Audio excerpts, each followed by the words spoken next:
find it gets warm really quick because the temperature gets right through it. It's really thin now if you roll it out. And if that's the case and it starts getting soft, don't keep working with it. Put it on a sheet pan, throw it back in the fridge. Keep it cold.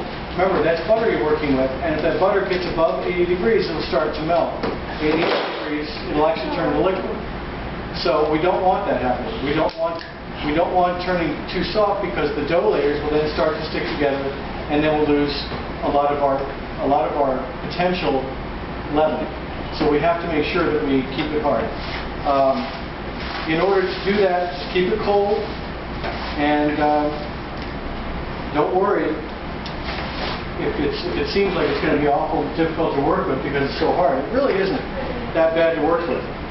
The first thing I'm going to do with this, and I'm just going to cut off a section of it because I don't need all of this right now. And I'm just going to cut off the part that I need, and the rest I'm going to wrap back up. And I would suggest what you do is put it back in the fridge. Now I'm going to do demos with the rest of this in just a little bit, so I'm going to leave it out. But it'll stay colder if it's in one big mass than if I cut it up in little pieces. So I'd rather use the parts that I'm going to use. I'll keep this over here, and it'll stay cold, reasonably cold. I don't know if you can see this, but once you cut it apart, if you look at it closely, you're going to see all these layers in there. I mean, there are, literally hundreds. 289 layers in there, and it's pretty cool. The thing that you created here. You get some flour down. Put some apples off to the side. We're going to go ahead and roll this out right away. Let's see. Let's show you. Now, personally, when I work with puff pastry, I like to get some width first. So I'm going to bear down a little bit, put some weight into it. I'm just going to gently kind of get it spread out a little bit and start to roll it. As you know, as soon as you start working with butter in any way, you're going to start to soften it. It'll start to become more pliable. This butter now, even though it's one big block, there are 289, there are half of that, 140 some odd layers in here of butter. And because of that, each one is hard, and if you just work it a little bit, it will soften up. It'll start to become more pliable. So all we have to do is just be persistent. That doesn't mean that we're going to muscle it and manhandle it and turn it into mush, because you really will destroy it. What I'd rather see you do is just be persistent and yet gentle at the same time.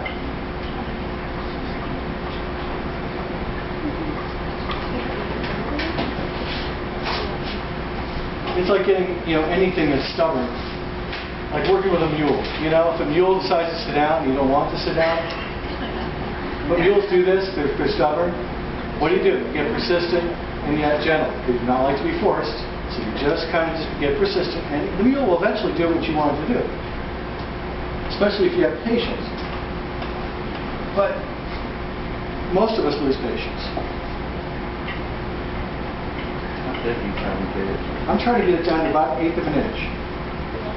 So that seems like a really distant goal at this point. When you start working on it, you think, am I ever going to get there? And yes, you will. You will get there eventually. You just have to be, willing to just be a little persistent. Now, some things you want to be careful of when you're working with puff pastry. It's very easy to be working with this and all of a sudden go right off the end. If you go off the end and do that, what's going to happen with any pressure on it, you're going to smash the end. You're going to smash that whole edge. If you do smash it, all those layers will get closed off and they won't puff. So that whole edge will be ruined at that point. Same thing goes for if you touch it with your fingers. If you pinch it with your fingers, that area won't puff. So you would have to cut that area away and get a clean cut. These layers are very sensitive. They really want to puff, but if you give it a reason not to, it will not puff. Same thing goes for if you're adding any egg wash to the top of a product. If you put egg wash on it and it dribbles over the side, wherever that egg wash touches all those layers, it will glue it shut and that area will not puff. Everything else around it will, right? But that area won't. It's sort of like you see here, I'm drawing on this picture, this apple tart with all these beautiful layers in here. But if I was putting egg wash on the top and a little dribble went over the side, that area wouldn't puff. Everything else around it would. So it wouldn't look nice and even like this anymore. It would have this weird cockeyed look to it because one side would stay unpuffed and the other side would puff up, and now it would become all tilted. And that happens a lot to people because they are not being really careful with their edges. So we do have to be aware of the limitations. As much as it wants to puff, it's not going to puff if we're letting any contamination get into the edges. Yeah, if you want to chat, you can go on the porch.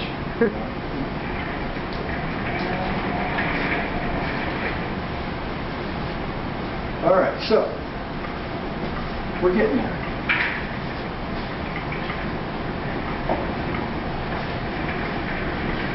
How does rolling it out so thin not compress all the layers together?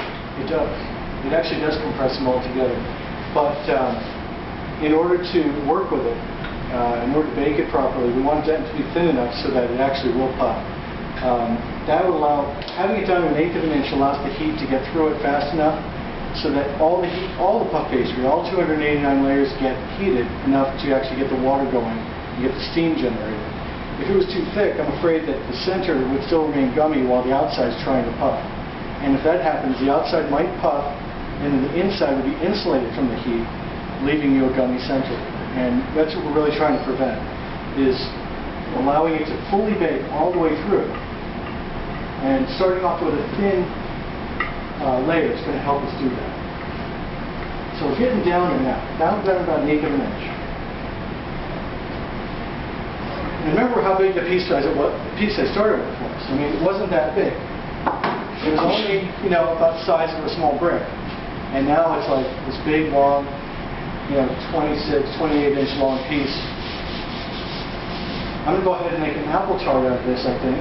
And I have a little half sheet pan up here that I'll probably bake it on.